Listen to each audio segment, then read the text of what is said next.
I have tried more self-improvement systems than I can count. Books, frameworks, coaches, accountability partners, apps, online courses, morning routines, weekly reviews, annual planning sessions, habit trackers, journaling practices. Everyone worked for a few weeks and then quietly stopped. Not dramatically, quietly. The morning pages got skipped once, and then twice, and then indefinitely. The weekly review became a monthly review, and then no review at all. The habit tracker was last opened 4 weeks ago. The course is at 63% and has been there for 6 months. And every time the same conclusion. The system was good. I was the problem. More discipline. More commitment. Try again next Monday. But here is what I eventually realized. The system was not the problem. The discipline was not the problem. The absence of a diagnostic layer was the problem. Every self-improvement system I had ever encountered was designed to be followed. None was designed to identify why it was failing and adapt before it collapsed. AI provided that layer. And everything changed. Welcome to Tech Talk Tech. We upload every single day with fresh AI strategies. Subscribe now and hit the bell so you never miss tomorrow's video. The missing layer that every system needs. A self-improvement system without a diagnostic layer is like a car without a dashboard. You might be going in the right direction. You might be running out of fuel. You might be overheating. Without the dashboard, you do not know until something stops working. And by then, the problem is usually larger than it needed to be. Most self-improvement systems are all engine and no dashboard. They tell you what to do. They do not tell you whether what you are doing is working, why it might be failing, or what adjustment would prevent the system from collapsing before it has had time to produce results. The diagnostic layer I built with Claude does 3 things. It detects drift before it becomes abandonment.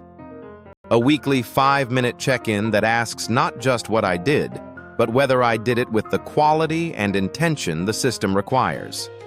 Missing 3 sessions in a week is different from completing 3 sessions with distraction and no focus. The diagnostic distinguishes between them. It identifies the specific failure mode that is active. Most system failures are not random. They cluster around specific circumstances, high-stress weeks, schedule disruptions, particular emotional states. The diagnostic tracks these patterns over time until they become visible, and visible patterns can be addressed while invisible ones simply repeat. And it suggests a targeted adaptation rather than a complete restart. When the system is failing, the diagnostic does not recommend starting over from scratch. It recommends the minimum change that would address the active failure mode while preserving the parts of the system that are working. 3 functions, all requiring the kind of patient, consistent, pattern-aware attention that is very hard to provide for yourself. Building the diagnostic with Claude. The diagnostic is a weekly conversation with Claude, 10 minutes every Sunday. Give Claude a brief for your self-improvement system. What you are trying to develop. The specific practices the system involves. The typical failure patterns you have experienced with previous systems. And the early warning signs. The behaviors and feelings that have historically preceded system collapse. Ask Claude to produce a weekly diagnostic template. 10 questions that take 10 minutes to answer honestly and that cover every dimension of the system's health. Not just did you do the thing, did you do it with the quality it requires? What made it easier or harder than usual this week? What is the earliest warning sign that you noticed this week that might indicate drift beginning? And what is the single smallest adjustment that would make next week more sustainable than this week? The smallest adjustment question is the most important. Self-improvement systems collapse most often not from sudden abandonment, but from gradual unsustainability, the accumulation of small frictions that make following the system progressively more effortful until the effort exceeds the available energy. Addressing the smallest friction before it becomes an insurmountable one is the entire point of the diagnostic layer. What the diagnostic revealed about my patterns. After 12 weeks of consistent diagnostic sessions, Claude identified 3 patterns in my self-improvement history that I had never clearly seen before. My systems consistently degraded in weeks where my sleep quality dropped below a certain threshold. Not failed completely, degraded. The quality of my engagement with practices that required focus declined noticeably on poor sleep weeks, even when the practices were technically completed. The implication was that sleep quality was a prerequisite for system effectiveness, not just a health metric, but a direct input to whether improvement was actually happening. My most sustainable practices were the ones with the lowest activation energy, the habits that required the least decision-making to begin. Practices that required preparation, setup, or a clear block of time were consistently the first to be skipped under pressure.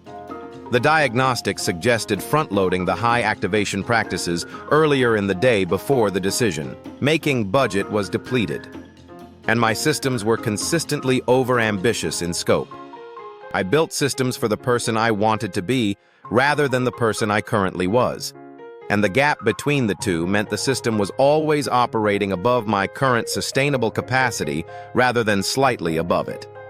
These 3 insights, sleep as prerequisite, activation energy as the key variable, and scope calibrated to current rather than aspirational capacity, changed how I designed every system that followed. What actually changed? The systems I built after implementing the diagnostic layer have performed differently from every system before. Not perfectly. I still have weeks where drift occurs and weeks where the system requires the recovery protocol. But the drift is caught early rather than becoming abandonment. The failure mode is identified specifically rather than resulting in a vague sense of failure. And the adaptation is targeted rather than requiring a complete restart. The feeling of growing deliberately, of having a clear direction, tracking genuine progress, and knowing that when the system wobbles, the wobble will be caught, is qualitatively different from the feeling of starting a new system every few months and wondering why nothing ever lasts. The system is not what changed. The layer that watches the system and keeps it running is what changed. What self-improvement system have you started and abandoned most often? Drop it in the comments. I personally reply to every comment. If this finally gave you the missing layer that makes self-improvement systems actually work, please give this video a thumbs up. Subscribe to Tech Talk Tech. We upload every single day. See you tomorrow.